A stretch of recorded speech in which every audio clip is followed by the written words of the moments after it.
আজি মই উপস্থিত আছো বোৰখাৰ আৰু মোৰ লগত এটা বিশেষ বিহু দল আছে আৰু ব্যতিক্ৰম কিয় জানেনে আসলতে বিহু দলত লৰা আৰু ছোৱালী সমানে বিহু পৰিবেশন কৰে কিন্তু তেওঁলোকৰ এনেকুৱা এটা দল সবখিনি ছোৱালী মেইনটেইন কৰে বা ঢুলিয়াৰ পৰা তালৰ পৰা বা নাচনিৰ পৰা গোটাখিনি ছোৱালী বলকছো এই বিহু দলৰ লগত চিনাকি হও মোক যোগাযোগ কৰিছে হয় ভাল না তোমাৰ তুমি ঢুলিয়া নহয় আৰু তোমার নাম? नमस्कार मोर नाम श्री नवनीता बाटवाल। तुम्हार नाम तो? नमस्कार मोर नाम श्री जानमणि बाटवाल। और तुम्हार? नमस्कार मोर नाम श्री रिम्पी शर्मा। तुम्हार? ताली बलिता। तुम्हार? नमस्कार मोर नाम श्री मार्टिना राय। তুমি তাল বজোৱা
তোমার নাম তো কই দিয়া नमस्कार मोर नाम श्री जर्सी कलिता। তোমার नाम?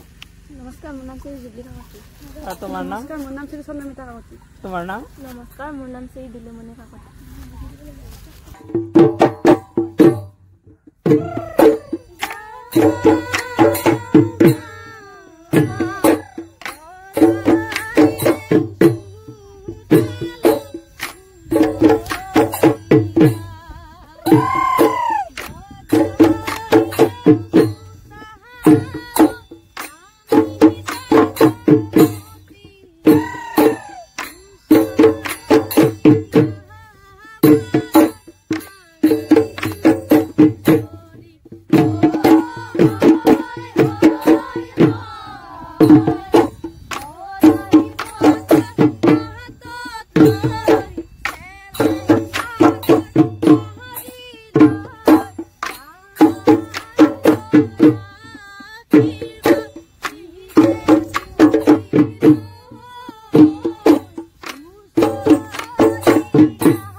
দলটো যেহেতু ব্যতিক্ৰম চিন্তাৰে এটা বিহু দল খুলিছে মানে চব আমি সচৰাচৰ দেখা পাওঁ ল'ৰা ছোৱালী কিন্তু ইয়াতে চব ছোৱালী ঢুলীয়া বা ছোৱালী পেপা বজাই ছোৱালী নাচনী আৰু এই দলটোৰ প্ৰতিনিধি তুমি নহয় জানো আৰু তোমালোকৰ যে ব্যতিক্ৰম বিহু দলটো কিয় খুলিব লগা হ'ল মানে প্ৰথমতে আমি জেং বিহু আছিলো আমি দেখা পালো জেং বিহু জানা তুমি শিৱসাগৰত আমি দেখা পালো দেখা পাই আমাৰ নামনি অসমৰ ছোৱালীও সৰু নহয় সেইটো কাৰণে আমি প্ৰথম আমি এটা ঢুলাই দিয়ে কৰিলো তাৰপিছত আমি ইহঁতক বনাই ললো আমি 2 বছৰ হ'ল আমাৰ 2 বছৰ বিহু মাৰি আছে ৰাইজৰ সহায় কেনেকুৱা হৈছে ভালে এই দলটো যাতে আৰু অধিক আগুৱাই যায় আজিৰ এই ভিডিঅ'টো ইয়াতে শেষ কৰিলো দিয়ক আকৌ এটা নতুন ভিডিঅ' লৈ আপোনালোকৰ মাজলৈ আহিম জয় আই অসম।